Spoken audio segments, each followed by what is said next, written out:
I've always believed that the city never sleeps, but what I learned that night is that some things only wake up when the streets are empty. It was close to midnight in Manhattan, and the air felt heavy, sticky, like the city itself was holding its breath. I had left work late, cutting through a narrow alley to shave off a few minutes. The glow of neon signs didn't reach here. Instead, the shadows clung to the walls, swallowing the edges of the street. My footsteps echoed against the cobblestones too loud, like someone or something was repeating them half a second later. At first, I told myself it was nothing. The city has its own heartbeat, pipes groan, rats scurry, and distant car horns bleed into the night. But then I noticed it, the silence. Everything had stopped. No sirens, no voices, no humming lights above me. Just me and that suffocating quiet. That's when I saw it. At the far end of the alley, a figure stepped out from the darkness. It didn't move quickly, but with the calm certainty of something that knew I had nowhere else to go. The shadows wrapped around it like a cloak, and all I could see was the faint glimmer of a red balloon floating above its hand. I froze. My mind raced for explanations. A drunk, maybe, some street performer, a trick of the light. But then my eyes adjusted and I realized the face wasn't painted. It was wrong. Too pale. The skin looked stretched, tight, as if it was barely holding something inside. The grin was wide, sharp, unnatural. And then, the eyes. They weren't just glowing, they were staring through me, burning into my skull like hot irons. I wanted to look away, to run, but my body betrayed me.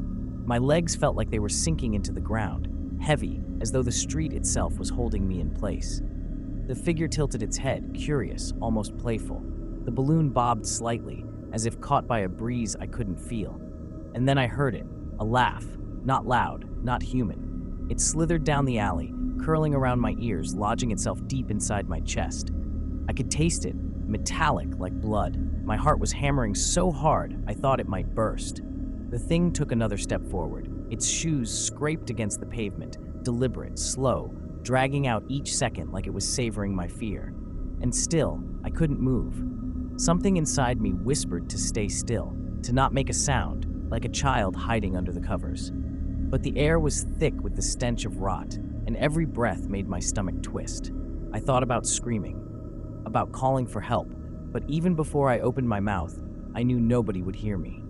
Nobody could. The city had gone dead silent for a reason, and I wasn't alone anymore. The figure kept walking toward me, slow and steady, as if it had all the time in the world. Every step seemed to make the alley narrower, the walls closer, the air heavier.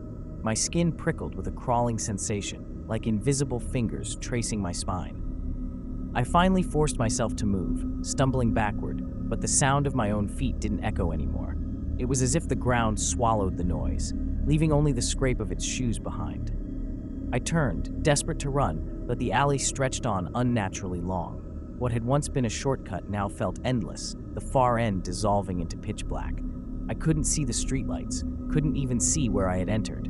It was as if the city had rearranged itself to trap me. The laughter came again, closer this time. It wasn't just a sound. It was inside my head, vibrating against the bones of my skull. My vision blurred, my heart thundering so violently that my chest ached. I risked a glance over my shoulder. The clown was still there, but closer now, impossibly closer, even though I hadn't heard its steps. The balloon floated above it like a signal, crimson and alive, almost pulsing. I ducked into a side passage, heart slamming in my throat. The narrow corridor reeked of mildew and rust, water dripping from pipes overhead. My breath came in ragged gasps, echoing back at me in a way that didn't match my rhythm. For every inhale, I swore I heard another, someone else breathing, shallow and excited, just inches away. "Keep going," I whispered to myself. "Don't stop, don't look back." But I did. At the mouth of the corridor, the figure stood, motionless. Its face was half hidden in shadow, but the glow of its eyes burned through the darkness like coals. The grin never faltered, impossibly wide, stretching farther than a human mouth should. I bolted. My shoes splashed through shallow puddles, the cold water soaking my socks, but I didn't care. I turned corner after corner, yet somehow, every path led me deeper into a maze that shouldn't exist. The walls shifted, taller, oppressive, and I realized I hadn't heard the sounds of the city for what felt like hours. No cars, no voices, no life, just me and it. I finally collapsed against a brick wall, gasping for breath. My lungs burned, and my throat felt raw. I pressed my palm against the rough surface, needing something real to anchor me. That's when I noticed the bricks weren't solid. They were soft. I pulled my hand back and saw it smeared with something dark. Blood. Thick, warm, dripping down the wall in steady rivulets. The stench of iron filled my nose, choking me. I stumbled back, my stomach lurching, bile rising in my throat. That's when I heard it again. The balloon. It squeaked. The faint sound of rubber tightening, twisting, as though someone was squeezing it gently right above my head. I froze. Slowly, against every screaming instinct in my body, I tilted my head upward. And there it was. The balloon hovered just above me, its red surface glistening as though it were wet, stretching unnaturally, almost breathing. The string trailed down in front of my face, swaying slightly, and I realized with horror that it wasn't tied to anything. It was floating on its own. My legs buckled, and I stumbled backward. That's when the whisper reached me, soft, playful, childlike, curling into my ear as though spoken from inches away. "You can't leave." I spun around, but the alley was empty. No, not empty. He was there again, closer than ever. The balloon string was clenched in his hand now, his grin wide enough to split his face in two. And I finally understood. He wasn't chasing me. He was leading me. I should have screamed. I should have run until my legs snapped beneath me. But when our eyes locked, I felt something worse than fear. I felt acceptance, like I'd already lost. He didn't move fast. He didn't need to.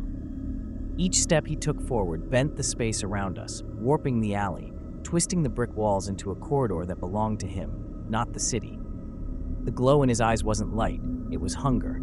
And the balloon, it pulsed like a beating heart, tethered not to him, but to me. I stumbled back until my shoulders hit the wall, slick with blood. The stench was suffocating. My breath came in frantic gasps, and my vision blurred with tears. Somewhere in the distance, far away, I swore I heard traffic again, laughter, the living city, but it was faint, unreachable, as if I were hearing it through a wall of water. He stopped just a few feet away.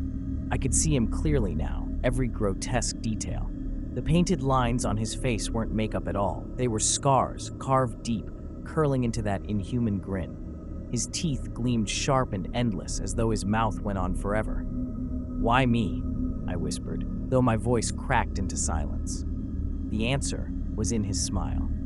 He didn't need words. The balloon drifted down, brushing against my cheek. It was warm, wet, sticky, and when I pulled away, a smear of blood stained my skin. My heart thundered as I realized the balloon wasn't filled with air. It was filled with something alive, something pressing against the thin surface, desperate to get out. The string wrapped itself around my wrist, tightening like a noose. I clawed at it, skin breaking, but the more I fought, the tighter it pulled. He tilted his head, watching me struggle, amused, like a predator toying with its prey. Then the alley stretched open behind him, impossibly wide. Shadows spilled outward, writhing like liquid, and I saw faces in them. Dozens, maybe hundreds. Pale, screaming faces, mouths open in silent terror, eyes empty. Their features twisted, clawing against the dark, but they were already gone. Trapped. The laughter came again, booming now, echoing off the walls, reverberating inside my skull until I thought it would split me open. I screamed, raw and desperate, but my voice was swallowed instantly by the darkness. The string yanked hard. My body lurched forward, pulled toward him, toward that endless grin, toward the shadows writhing behind him. I dug my heels into the cobblestones, but the ground crumbled beneath me like wet sand. My fingernails tore as I tried to cling to the walls, scraping brick and blood, but nothing held. And then he leaned close. So close I could smell the rot in his breath, feel the heat radiating from those glowing eyes. His whisper slid straight into my ear, each word sinking like a hook into my brain. "Now you're mine." The balloon burst. I expected an explosion, a bang, something. But instead, it deflated with a sickening wet hiss, spraying me with something warm, thick, metallic. My vision went red. I choked, coughing, clawing at my face, but the sound of my own panic was drowned out by the screams, the voices of the others, all of them, shrieking from inside me. The last thing I saw was his smile stretching wider, swallowing the darkness, swallowing me whole. And then, silence. But if you ever find yourself walking through Manhattan, alone, past midnight, listen closely. If the city goes quiet, if you hear laughter slithering through the dark, don't follow the balloon. Subscribe to Horror Story Bar.